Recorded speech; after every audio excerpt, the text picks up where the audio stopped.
Welcome dear rockets, कैसे हैं आप सभी। तो आज हम आपके लिए लेकर आ गए हैं वॉकिंग डेड सीरीज का पहला सीजन, तो एंड तक जरूर देखिएगा। सीरीज की शुरुआत में डेप्यूटी रिक ग्राइम्स को दिखाते हैं जिसे एक शूटआउट के दौरान गोली लग गई थी। कुछ हफ्तों के बाद जब उसे होश आता है तो वो खुद को हॉस्पिटल में बिल्कुल अकेला पाता है। हर तरफ लाशें पड़ी होती है और कुछ लाशों को एक कमरे में बंद किया होता है। रिक एकदम कंफ्यूज होकर एक साइकिल पर अपने घर जाता है, पर वहाँ उसकी पत्नी और बेटा होते ही नहीं। और जब वो वहाँ से निकलता है तो एक लड़का उस पर हमला कर देता है। रिक वहीं पर बेहोश। होश में आने पर वो खुद को बेड से बंधा हुआ पाता है। मॉर्गन नाम का एक आदमी फिर रिक से उसके घाव के बारे में पूछता है तो रिक एक्सप्लेन करता है कि मुझे ये घाव गन शॉट से लगा था, बाकी मुझे कुछ याद नहीं है। ये सुनकर मॉर्गन रिक को आजाद कर देता है। वो ये भी बताता है कि वॉकर के काटने से नॉर्मल इंसान भी वॉकर बन जाता है। दरअसल ज़ॉम्बीज को यहाँ पर वॉकर कहा जाता है। अब रात को मॉर्गन के घर के आसपास कई ज़ॉम्बीज दिखते हैं। उनमें से एक मॉर्गन की पत्नी भी है। मॉर्गन रिक को बताता है कि देखो, तुम्हारी पत्नी और बेटा अटलांटा के रिफ्यूजी कैंप में होंगे। फिर वो रिक को सेंटर फॉर डिजीज कंट्रोल यानी कि सीडीसी के बारे में बताता है, जहां इस इन्फेक्शन की दवा पर रिसर्च किया जा रहा है। अब रिक, मॉर्गन और उसका बेटा ड्वेन पुलिस स्टेशन जाते हैं। वहां से वो गन उठा लेता है और एक राइफल और रेडियो मॉर्गन को दे देता है।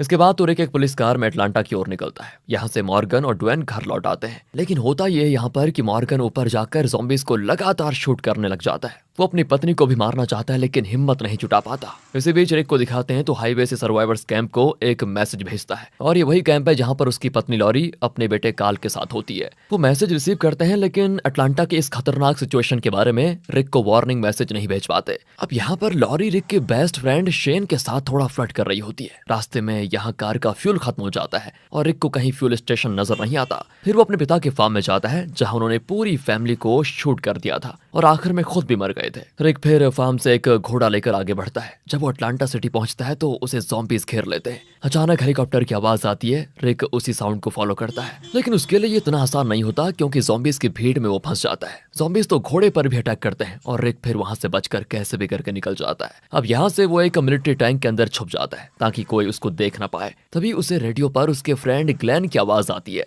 यहाँ सर्वाइवर्स कैंप में लॉरी मशरूम्स तोड़ने के बहाने जंगल में जाती है और वहाँ शेन के साथ इंटीमेट हो जाती है। तो यहाँ रेडियो पर एक आदमी रिक को वार्न करता है कि ज़ॉम्बीज घोड़े को खा रहे हैं, तुम जल्दी से वहां से भाग जाओ, ये सही मौका है तुम्हारे लिए। रिक भी हिम्मत करके टैंक से बाहर निकलकर वहां से भाग जाता है। फिर वो एक जगह पर ग्लेन से मिलता है। दोनों लैडर की मदद से एक बिल्डिंग पर चढ़ जाते हैं। वहां से वो सीधे एक ऊंची बिल्डिंग पर पहुंचते हैं जहां फर्स्ट फ्लोर पर एक स्टोर होता है। यहाँ पर ग्लेन और उसके साथी फूड आइटम्स को लेने के लिए आए थे, लेकिन बिल्डिंग के ऊपर से मरिल नाम का आदमी ज़ॉम्बीज को शूट कर रहा होता है। लेकिन तभी वहां पर टी डॉग नाम का एक आदमी भी होता है जो मना करता है क्योंकि उसके एम्यूनेशन खत्म हो रहे थे और वो नहीं चाहता था कि वो खत्म हो जाए। फिर रिक को बीच में घुसना पड़ता है और वो मरिल को पीटता है। उसे एक पाइप के साथ हथकड़ी भी लगा देता है। अब यहाँ पर मॉरल्स नाम का आदमी बताता है कि अटलांटा में देखो, कोई सर्वाइवर कैंप है ही नहीं, सब झूठ है। दरअसल हम और बाकी सर्वाइवर्स पहाड़ पर छुप कर रह रहे हैं। तो दोस्तों, अब वो बिल्डिंग के बेसमेंट से होकर बचना चाहते हैं, लेकिन वहां भी ज़ॉम्बीज हट चुके हैं। तो रिक सजेस्ट करता है कि देखो, पास के किसी कंस्ट्रक्शन साइट पर जाकर हम वहां से बच सकते हैं क्योंकि वहां शायद वो ना हो। पर वहां के सर्वाइवर्स बताते हैं कि ज़ॉम्बीज के बीच से निकलना इतना आसान नहीं है जितना तुम सोच रहे हो, क्योंकि वो जिंदा लोगों को सीधा स्मेल कर सकते हैं। बस फिर रिक को एक बेहतरीन आइडिया आता है। वो एक मरे हुए ज़ॉम्बी का खून और बॉडी पार्ट्स को अपने ऊपर लगा लेते हैं। साथ ही वो हथकड़ी की चाबी टी डॉग को दे देता है। फिर टी डॉग कैंप को मैसेज करता है कि हम ट्रैप हो चुके हैं, पर शेन कहता है कि मैं तुम्हें बचाने के लिए कुछ नहीं कर सकता,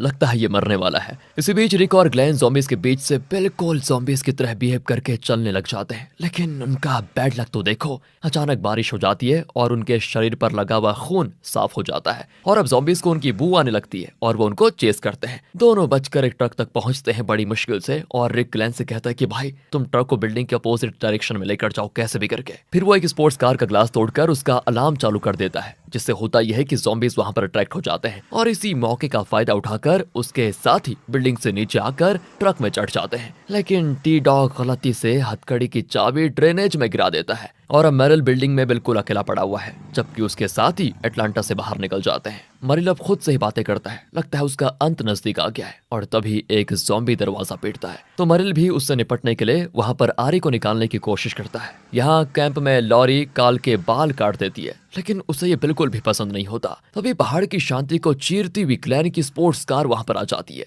दरअसल प्रॉब्लम यह हो गई है यहाँ पर कि वो कार का अलार्म ऑफ करना नहीं जानता, लेकिन उसकी किस्मत थोड़ा अच्छी होती है कि जिम नाम का एक आदमी वहां उसकी मदद करता है। पीछे से उनका ट्रक भी आ जाता है। मोरल्स अपनी फैमिली के साथ मिल जाता है दोस्तों। फिर रिक लास्ट में उतरता है और अपनी फैमिली को देखकर बड़ा इमोशनल हो जाता है। साथ ही वो शेन को थैंक यू भी कहता है क्योंकि उसने इतने दिनों तक रिक की पत्नी और बेटे को सुरक्षित रखा। अब उनके साथियों में से डेल नाम का आदमी कहता है कि देखो हमें डेरिल को उसके भाई के बारे में बता देना चाहिए। रुके दोस्तों, ये डेरिल कौन है आपको पता चल जाएगा, पर रिक कहता है कि देखो मैं खुद उसे बताऊंगा। दूसरी ओर होता यह है कि एंड नाम के आदमी से शेन की बहस हो जाती है। फिर रात को दिखाते हैं तो लॉरी रिक को उनका फोटो एल्बम दिखाती है जो वो घर से लेकर आई थी। सुबह रिक देखता है कि करोल नाम की औरत ने उसका यूनिफॉर्म धोकर बिल्कुल इस्त्री कर दिया है। इस तरह दोस्तों यहाँ पर घटनाक्रम होता रहता है। दूसरी ओर मोरल्स, डेल और जिम ने मिलकर ग्लेन की कार के सारे पार्ट्स निकाल दिए हैं, लेकिन रिक दोस्तों अभी भी मरिल को लेने वापस अटलांटा जाना चाहता है। पर तभी होता यह है कि जंगल से बच्चों की चीखें आती है। वो जाकर देखते हैं तो एक हिरन को ज़ॉम्बी काट रहा है। फिर ये लोग ज़ॉम्बी को मार डालते हैं। तभी झाड़ के पीछे से डेरिल आता है। अब वो परेशान है दोस्तों क्योंकि उसने इस हिरन का शिकार किया था, लेकिन अब वो उसे खा नहीं सकते। खाने के लिए बड़ी प्रॉब्लम हो गई है।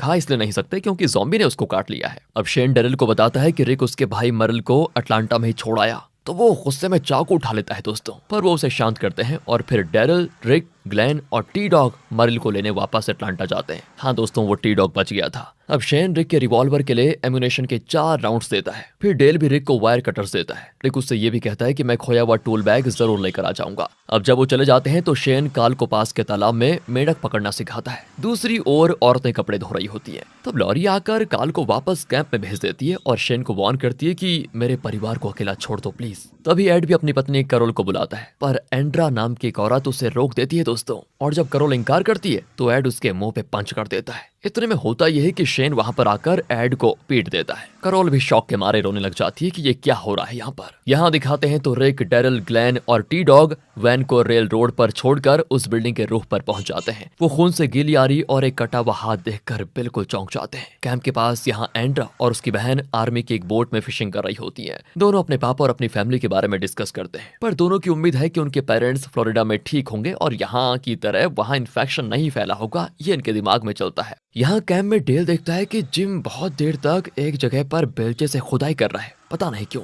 अटलांटा में डेरिल टी डॉग पर अटैक करने की तैयारी कर रहा होता है, पर रिक उसे शांत कर देता है कि क्यों कर रहे हो ये फालतू की चीजें। फिर वो मरिल का कटा हुआ हाथ एक बैग में डाल देते हैं दोस्तों। उसका हाथ कट चुका था। साथ ही वो खून के निशान को फॉलो करके पास के बिल्डिंग में पहुंच जाते हैं। और यहाँ डेल के पूछने पर भी जिम नहीं बताता कि वो गड्ढा क्यों खोद रहा है। दूसरी ओर एंड्रा और एमी ढेर सारा फिश पकड़ लेती है। वहाँ रिक की टीम किचन में जाकर देखती है शायद मरिल ने अपने घाव को आग से डिसइंफेक्ट करने की कोशिश की थी। अब आगे तलाश करने से पहले रिक वेपन्स वाला बैग निकाल लेना चाहता है। कैंप में सभी जिम को रोकते हैं क्योंकि वो लगातार खुदाई करता जाता है, पता नहीं क्यों, किसी को बताता भी नहीं। और अटलांटा में ग्लेन चुपचाप गन्स वाला बैग लेने के लिए जाता है और रिक, टी डॉग और डेरिल उसे कवर करते हैं। सब कुछ बढ़िया चल रहा होता है, लेकिन इसी बीच एक अजनबी आकर डेरिल से बात करने लगता है। तभी होता ये कि कुछ आदमी और आकर गैलन को पकड़ कर लेकर जाते हैं। फिर डेरिल एक एरो फायर करता है जो कि उस गैंग के एक आदमी को लग जाती है। वो लोग भी अपने घायल साथी और गन्स का बैग वहीं पर छोड़कर ग्लेन को लेकर चले जाते हैं। अब दोस्तों कैंप में दिखाते हैं तो शेन जिम को एक पेड़ के साथ बांध देता है। वो माफी मांगता है कि देखो मैंने तुम सबको डरा दिया, मैं नहीं जानता कि मैं क्यों खोद रहा था, लेकिन कल रात मुझे कोई डरावना सपना आया, लेकिन अब मुझे कुछ याद ही नहीं है कि मैं कर क्यों रहा हूँ ये सारी चीजें। वहाँ दोस्तों दूसरी ओर रिक की टीम को पता चल जाता है कि घायल आदमी का नाम मिगुएल है। मिगुएल इनको अपने ग्रुप के पास लेकर जाता है। उनका लीडर ग्लेर्मो कहता है कि मिगुएल और गन्स वाले बैग को हमारे हवाले कर दो, वरना मेरे आदमी ग्लेन को नीचे फेंक देंगे। और अब टी डॉग और मिगुएल वापस बिल्डिंग में पहुंच जाते हैं। डेरिल कहता है कि हमें ग्लेन की कुर्बानी देनी पड़ेगी क्योंकि गन्स ज्यादा इंपॉर्टेंट है ग्लेन से, लेकिन ग्लेन ने रिक की जान भी बचाई थी, इसलिए वो उसे नहीं छोड़ सकता। ये सोचकर वो फिर से ग्लेर्मो के पास जाते हैं, लेकिन गन्स ना लौटाने का फैसला करते हैं। और तब अचानक एक बुजुर्ग औरत आकर विनती करती है कि फिलिप को मत लेकर जाओ। अब ये फिलिप कौन है, रुक जाओ दोस्तों, पता चल जाएगा। वो औरत इनको पीछे के कमरों के पास लेकर जाती है जहाँ कुछ बुजुर्ग औरतें होती है। तो पता चलता है कि ग्लेर्मो फिलिप नाम की नर्स के साथ मिलकर इन बुजुर्गों को ज़ॉम्बीज और दूसरे डाकुओं से बचा रहे हैं। लगता है बढ़िया लोग हैं यार ये। अब इनका मिशन देखकर रिक उन्हें अपने आधे वेपन्स दे देता है। फिर जब वो रेल रोड पर पहुंचते हैं तो उनका वैन वहां से गायब हो जाता है, पता नहीं कौन ले गया, लगता है मैरल ले गया होगा वैन को। फिर वो पैदल ही चलकर कैंप में लौट आते हैं। तो वहां पर एंड्रिया डेल से एक पेपर रैपर मांगती है ताकि वो अपना मरमेड नेकलेस संभाल कर रख पाए। वो इसे एमी को उसके बर्थडे पर गिफ्ट करना चाहती है। दूसरी ओर दोस्तों, शेन जिम को खोल देता है और बच्चों के साथ मिलकर फिश की क्लीनिंग करता है। शाम को सभी फ्रेंड फिश एंजॉय करते हैं। अब कैरोल एड के टेंट में जाती है, लेकिन वो किसी भी सेलिब्रेशन में भाग नहीं लेना चाहता। कैंप फायर में डेल कहता है कि टाइम को ट्रैक करने के लिए मैं रोज अपने वॉच को वाइंड करता रहता हूँ। अब ये बात कर ही रहे होते हैं, किसी बीच होता यह है एड को एक ज़ॉम्बी अटैक कर जाती है। दूसरा ज़ॉम्बी तो एमी का हाथ चबा जाता है। अब वहां पर बिल्कुल हलचल मचाती है, लेकिन सभी मिलकर ज़ॉम्बीज़ अटैक को मैनेज कर लेते हैं। एंड्रिया अपनी बहन की लाश पर रोने लग जाती है। तब जिम बताता है कि शायद मुझे सपना आया था कि कई लोगों की मौत होने वाली है और इसी वजह से मैं सारा दिन कब्र खोद रहा था। अगली सुबह रिक मॉर्गन को वॉकी टॉकी पर कांटेक्ट करके बताता है कि अटलांटा सिटी अब ज़ॉम्बीज़ का राज्य बन चुका है, इसलिए तुम अटलांटा से दूर रहना प्लीज। एंड्रिया एमी की लाश के पास बैठकर बहुत ज्यादा रो रही होती है। तब लॉरी उसे दिलासा देती है कि देखो अपने आप को संभालो। दूसरी ओर ग्लेन और टी डॉग लाशों को जला रहे होते हैं और रिक तो एंड्रिया से बात करने की कोशिश करता है, पर वो उस पर गन तान देती है। फिर उसे घबराकर दौड़ जाना पड़ता है। अब आगे डेरिल कहता है कि हमें जल्द से जल्द एमी को डिस्पोज करना होगा, वरना वो किसी भी वक्त ज़ॉम्बी बनकर हम पर अटैक कर देगी। लेकिन वो एंड्रिया को शोक मनाने का वक्त देना चाहते हैं क्योंकि उसे बहुत दुख हो रहा होता है। मॉरल्स और डेरिल एक लाश को फिर आग में डालने चाहते हैं, लेकिन ग्लेन कहता है कि इन्हें दफनाना होगा। फिर जैक्वी नाम की औरत और जिम मिलकर लाशों को इकट्ठा करते हैं। तभी जैक्वी जिम की शर्ट पर खून देखकर उससे सवाल करती है, पर वो कहता है कि ये खून ये तो लाशों को उठाते वक्त लग गया था। लेकिन जब जैक्वी को सच पता चलता है तो जिम कहता है कि प्लीज प्लीज किसी को मत बताओ, पर जैक्वी तो घबराकर सबको बता देती है। इतने में जिम बेलचा उठा लेता है। टी डॉग तो उसको पीछे से पकड़ लेता है और डेरिल उसकी शर्ट उतार कर देखता है। ओहो, तो उसके पेट में ज़ॉम्बी बाइट का निशान होता है। अब सभी सोचने लग जाते हैं कि अब इसका क्या किया जाए, पर रिक उसे मारने से साफ इनकार कर देता है। वो कहता है कि देखो हमें इसे लेकर सीडीसी जाना होगा और वो सीडीसी यहाँ से 25 मील की दूरी पर है, बस हम सब वहां पर आराम से शिफ्ट हो सकते हैं। पर शेन कहता है कि हमें फोर्ट बिगिनिंग के आर्मी बेस में चले जाना चाहिए, जो कि ऑपोजिट डायरेक्शन में 100 मील्स की दूरी पर है। वहां ज्यादा सेफ होगा, दोनों जगहों पर खाना और रहने की जगह मिल जाएगी। पर रिक का मानना होता है कि फोर्ट बिगिनिंग अब तक लोगों से भर गया होगा।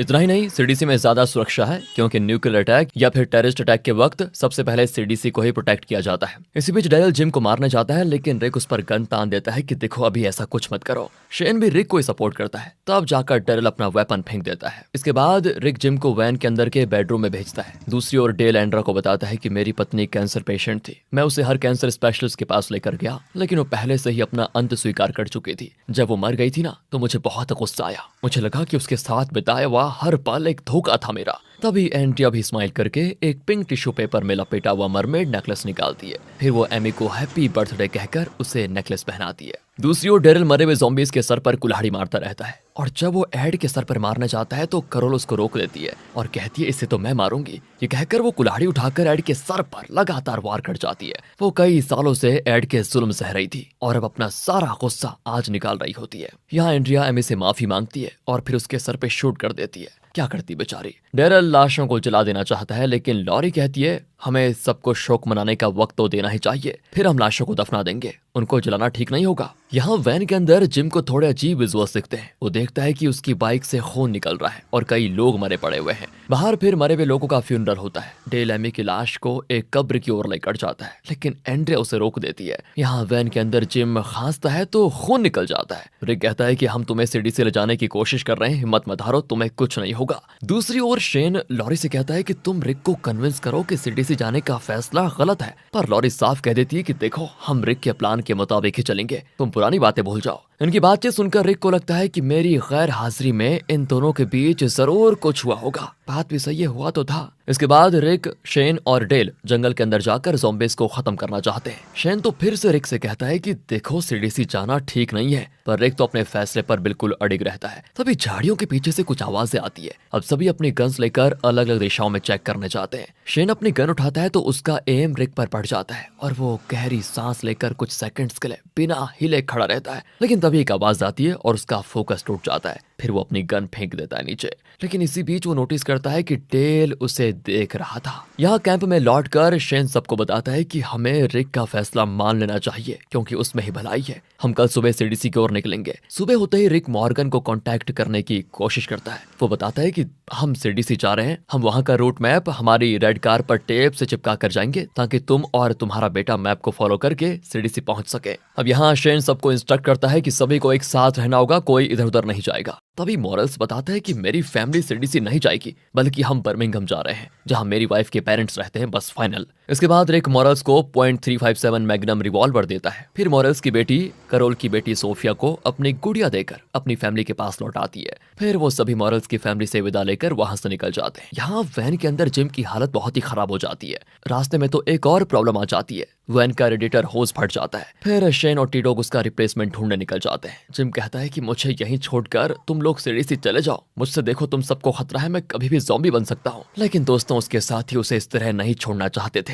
जिम बार बार विनती करता है और फिर फाइनली उन्हें उसकी बात माननी पड़ती है। वो जिम को एक पेड़ के पास छोड़ देते हैं। जैक्वी तो उसके गाल पर किस करती है और अपना सफर जारी रखते हैं। फिर ये लोग किसी और जगह पर एक वीडियो मॉनिटर पर एक आदमी दिखाई पड़ता है। इसका नाम है डॉक्टर जेनर। वो बताता है कि इस वायरस आउटब्रेक के 194 दिन हो चुके हैं और 63 दिन पहले ये इन्फेक्शन दुनिया भर में फैल गया था। फिर वो एक बायोहजार्ड सूट पहनकर अपनी लैब में पहुंचता है। साथ ही एक टिश्यू पेपर निकालता है जिस पर TS19 लिखा है। सैंपल निकालकर वो एक एक्सपेरिमेंट करता है और उसी दौरान वो गलती से सैंपल पर एक लिक्विड गिरा देता है। तभी एक अलार्म बजता है और उसे अलर्ट करता है कि एयर क्वालिटी टॉक्सिक हो गई है। वो तुरंत एक डिकंटामिनेशन चैम्बर में जाता है और अपना सूट निकाल देता है। साथ ही एयरलॉक की सेफ्टी के बीच अलर्ट मैसेज सुनता है कि फुल डिकंटामिनेशन शुरू हो गया है। वो परेशान हो जाता है कि उसका सैंपल अब किसी काम का नहीं रहा। वो जगह पूरी तरह जलने लगती है। अब जेनर बताता है कि मेरे सारे टेस्ट सैंपल्स मिट चुके हैं, इसलिए मेरे जीने का कोई मतलब ही नहीं है। मैं खुदकुशी करने जा रहा हूँ। लेकिन मरने से पहले वो जी भर के शराब पीना चाहता है,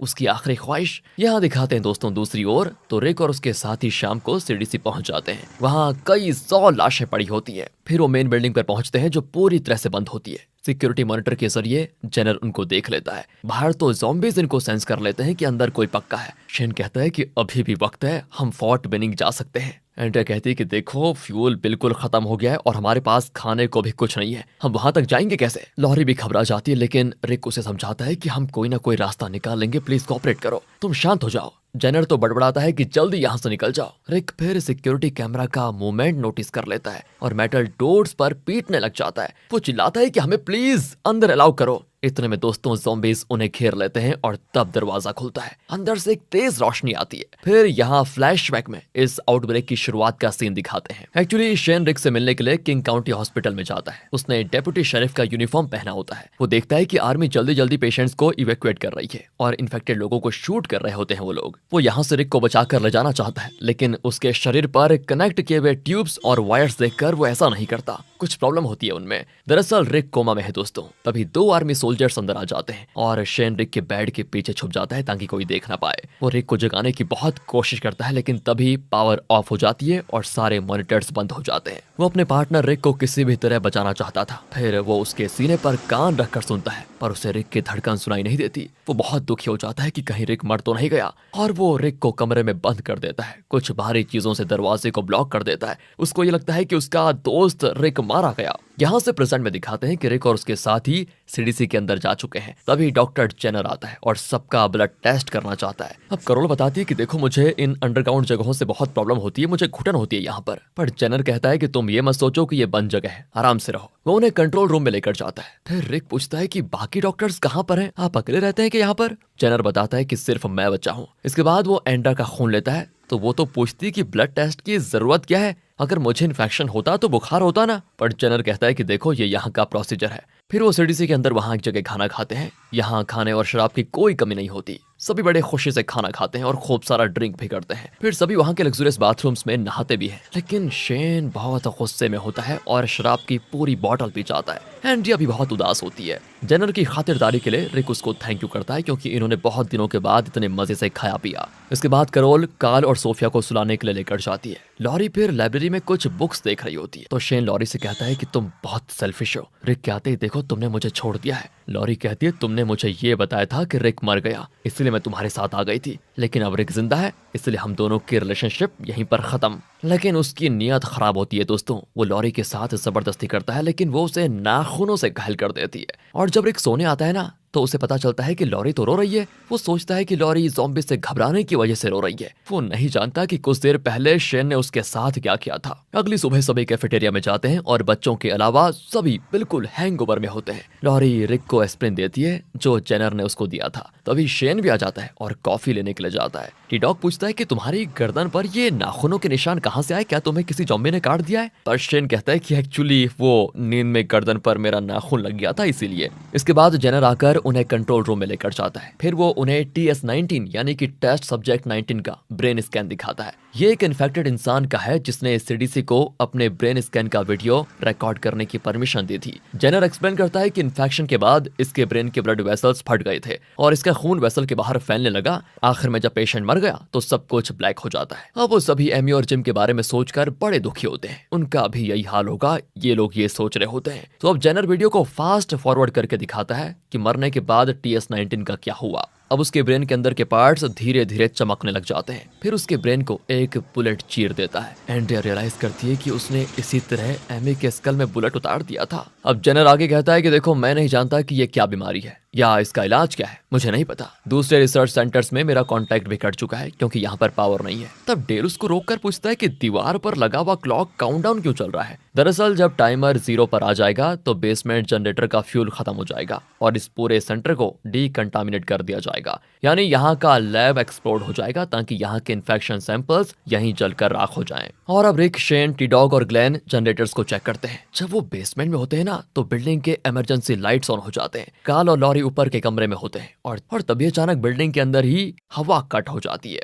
जेनर एक औरत की फोटो देखकर कहता है कि मैंने कम समय में अपनी तरफ से पूरी कोशिश की थी, मुझे यकीन है कि मुझ पर तुम गर्व करोगी। अब लाइट्स एक एक करके ऑफ होने लगते हैं। जेनर बताता है कि ये बिल्डिंग खुद को शट डाउन कर रही है। आधे घंटे में पूरी बिल्डिंग डीकंटामिनेट हो जाएगी और इस प्रोसेस को रोकने के लिए हमारे पास फ्यूल है ही नहीं। तभी इमरजेंसी अलार्म्स जोर से बज जाते हैं। रिक सभी को अपनी चीजें उतारकर जल्द से जल्द बाहर भागने को कहता है, लेकिन इससे पहले कि वो बाहर निकले, जेनर उन्हें कंट्रोल रूम में यानी कि कंट्रोल सेंटर में लॉक कर देता है और कहता है कि तुम लोगों को अपनी किस्मत स्वीकार कर लेनी चाहिए बस, और तुम्हारे पास कोई रास्ता नहीं है। इस बिल्डिंग के साथ हम सभी एक्सप्लोड होने वाले हैं। डेरिल और शेन अपने गन्स और कुल्हाड़ियों से दरवाजा तोड़ने की पूरी कोशिश करते हैं, पर जेनर कहता है कि यह दरवाजा इतने स्ट्रांग है कि रॉकेट लॉन्चर भी इनको तोड़ नहीं सकता। रिक तो जेनर पर चिल्लाता है कि तुम इतने दिनों से यहाँ पर कर क्या रहे थे, तुम बचकर क्यों नहीं गए यहाँ से। और तब जेनर कहता है कि वो TS-19 सब्जेक्ट मेरी पत्नी थी और मैंने उसे प्रॉमिस किया था कि मैं आखिरी तक इस रिसर्च में अपनी कोशिश जारी रखूंगा। पर रिक और लॉरी कहते हैं कि तुम यहाँ रुकना चाहते हो तो रुक जाओ, लेकिन हमें बाहर जाने दो प्लीज। जेनर कंट्रोल सेंटर का डोर है अनलॉक कर देता है दोस्तों, लेकिन कहता है कि कंट्रोल सेंटर से तुम बाहर जा सकते हो, लेकिन बिल्डिंग से बाहर जाना नामुमकिन है। वो रिक से हाथ मिलाता है और उसके कान में कुछ कहता है। वो एग्जिट की ओर भागते हैं, लेकिन जैक्वी CDC में रहना चाहती है क्योंकि वो एमी और जिम की तरह इतनी बुरी मौत नहीं मरना चाहती। तभी एंड्रिया भी CDC में रुकने का ही फैसला करती है। डेल भी एंटर के साथ रुकने का फैसला करता है। अब होता यह है कि CDC लॉबी में सारे दरवाजे लॉक होते हैं। वो दरवाजों और खिड़कियों पर पीटते हैं, कुल्हाड़ी मारते हैं, यहाँ तक कि उन पर शूट भी करते हैं, लेकिन ग्लासेस को कुछ नहीं होता। तभी क्रॉल एक हैंड ग्रेनेड निकाल कर रिक को देती है और कहती है कि जब मैं तुम्हारा पैंट वॉश करने जा रही थी तो ये पैंट पॉकेट में था। रिक तो तुरंत उसे डिटोनेट कर देता है और डीकंटामिनेशन से कुछ ही मिनट पहले ग्रेनेड होता है ब्लास्ट और ग्लास फाइनली टूट जाता है। अब बेसमेंट में डेल एंड्रिया को प्रॉमिस करता है कि मैं इस हाल में तुम्हें नहीं छोड़ सकता, पर एंड्रिया नहीं चाहती कि डेल उसके साथ यहाँ पर मरे। बाहर वो ज़ॉम्बीज को शूट करते हुए वैन की ओर भागते हैं। वैन में चढ़ने के बाद वो देखते हैं कि डेल और एंड्रिया भी बिल्डिंग से बाहर आ गए हैं। अब सिर्फ 10 सेकंड्स बचे होते हैं। जेनर और जैक्वी एक दूसरे का हाथ पकड़कर सिक्योरिटी मॉनिटर को देखते रहते हैं और खुश होते हैं कि रिक अपने साथियों के साथ बच निकला। डेल और एंड्रिया भागकर मिलिट्री ब्लॉकेड के पीछे छुप जाते हैं और तभी CDC बिल्डिंग होती है एक्सप्लोड। फिर दोनों भागकर वैन में चढ़ जाते हैं। अब रिक इंजन स्टार्ट करता है और वो उस जगह से दूर जाते हैं। इसी के साथ द वॉकिंग डेड का पहला सीजन यहाँ पर खत्म होता है। दोस्तों, सीरीज के टोटल 11 सीजन रिलीज हो चुके हैं। अगर आप इस सीरीज के आगे आने वाले सीजन्स भी देखना चाहते हैं तो कमेंट सेक्शन में जरूर बताइएगा, उससे हमें अंदाजा होगा कि आगे बनाने हैं कि नहीं। उन्हीं के आधार पर हम आगे के सीजन्स की वीडियो बनाएंगे इसी तरह। और अगर आपको ये सीजन पसंद आया हो तो लाइक करें, चैनल को सब्सक्राइब, शेयर भी करें। मिलते हैं आपसे अगली वीडियो में।